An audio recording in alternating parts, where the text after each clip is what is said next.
In this video, we're looking at the basics of the handstand, and when you're first starting out and you're in your beginning stages of learning the handstand, there are a few key points we should know. We're going to try and list these off and then hopefully give you some type of understanding and reason why you need to learn these things, or should learn these things. The first idea is called the buffer zone. So, what I mean by the buffer zone is the zone in which you can balance your handstand. So, if you have no buffer zone, what it means is that if you're standing on your hands, you have no concept of where you are and therefore you cannot balance. There's no zone of understanding. Why is it called a zone? The reason why is we basically have two ways of falling from a handstand. We have over and under. Over means onto your back and under means down the way you came. Side to side isn't really a thing when you're on two hands, if you're pushing equally from two arms, two shoulders, two hands. So, how do we work on the buffer zone? Well, we use the wall and we really try and focus on halving the buffer zone, so we either work on how to stop yourself falling on your back or how to stop yourself falling on the belly or the way you came. We'll look at that in detail when I give you the exercises. For now, keep that in mind. What's interesting when you're getting better at handstands is actually you don't use much of your buffer zone because your rebalancing skills get refined so much. But the greater your buffer zone, nonetheless, is useful in case you really make a mistake or you want to later on work towards a press to handstand. So what are the things we need to learn about the buffer zone or about how to increase the buffer zone? There's a few key details. Number one, first and foremost, is the hands. They're what's in contact with the floor at all times, and they don't move in a handstand, okay? So we're really trying to orient ourselves over two static bases of support. Therefore, they have to really be active and really grip the floor, okay? What I suggest is most of your weight is placed on the bottom corner under your pinky of your hand. You can really push up from this point. We then have a contact point underneath the index finger of the knuckle, and then all of the ends of the fingers. For the rotation, we don't want to rotate the fingers all the way out or all the way in. Somewhere in the middle is great.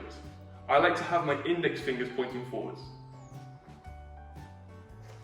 For the width, too narrow is unstable, too wide is very difficult. Somewhere under shoulders, maybe slightly narrower, is a good place to start, but it's all about comfort for this one. How the hands are most useful are when correcting overbalance, which is falling on your back. So if you push your fingers into the floor, it helps you to stop falling on your back.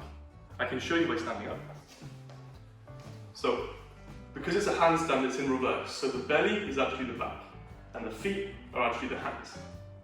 Imagine I'm lovely stacked in my handstand, I'm tight, and I start to fall towards my back. Notice that if I push from my fingers, my toes, I can stop myself and bring myself back to a more easy and relaxed position. I'm falling, push, I save myself.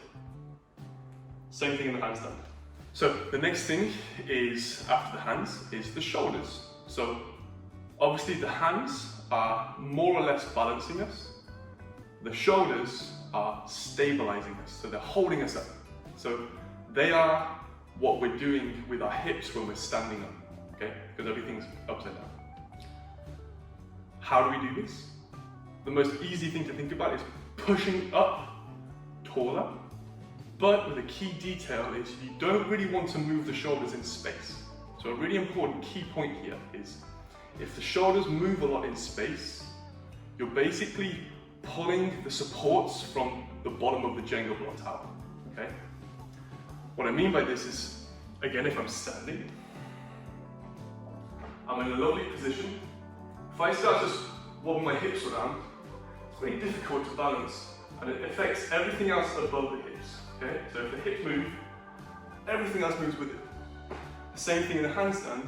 If my shoulders move, everything above my shoulders, which is when I'm upside down, my whole torso starts to move with it. So we have all this weight moving above our little hands, not very useful. So I'll show you. Lovely handstand, move the shoulders, and I'm gone. Same thing if I'm kicking up to the handstand and my shoulders move a lot. It's really hard to kick up.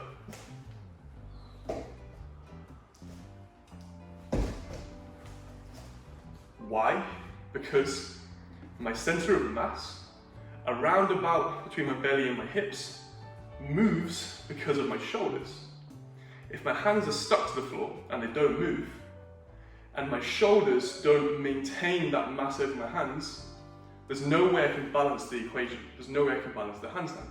So it's really important that when the hands go down, as much as possible, until we move to press work, you maintain the shoulder position over your hands. These are the two most important things you need to know about the handstand. Anything else is extra, but these are definitely fundamental. The next two tips are important, but less so. So, tip number 3, or key point number 3, is rib to pelvic connection. So, somewhat of a postural connection. This is going to really help with your handstand line and your alignment to make it as efficient as possible. So again, I'll show you standing up what I mean.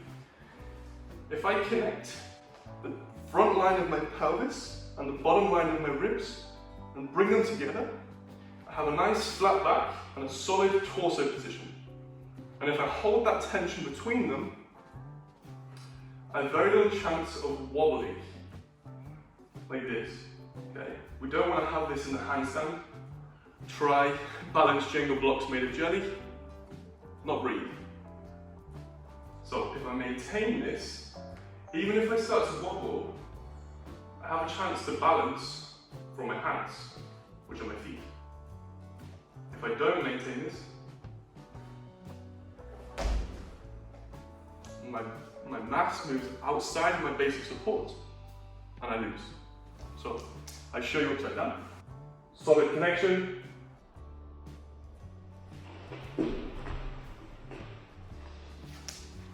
Not solid connection. Solid connection.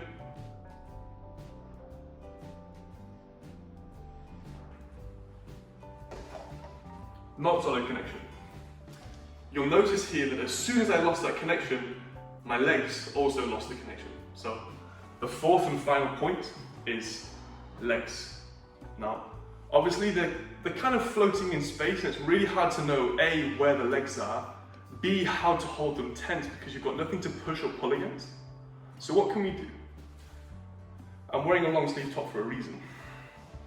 What I want to discuss is an idea called length and tension. So if my sleeve is loose and it's, let's say, it's not very long, we have not much surface tension. However, if I pull it long, I have a lot more surface tension, okay? So we can use this idea in our handstand, okay? So if I'm kind of a bit saggy, a bit floppy, I'm going to be a lot more unstable because of the amount of chaos, the amount of movement I have in my body. But if I think about reaching tall, applying the 3 first principles, hands, shoulders, ribs and pelvis connection, and then reach tall with the tips of my toes, squeezing my legs together, I'm going to be able to hold my position and really hold that tension without having to push or pull against anything.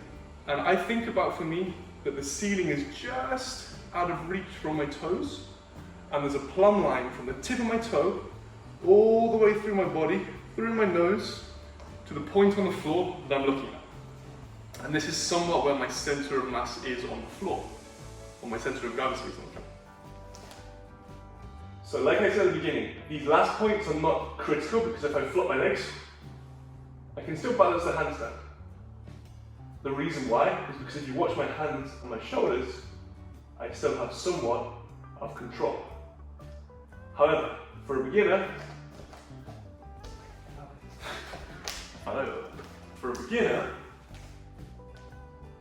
what's really important is we keep points 3 and 4 until this becomes easy, and then you can do all the crazy stuff. If you can try and maintain these key points throughout the beginning of your handstand practice, you're well on the way to be holding your handstand whenever you want. I hope that helps.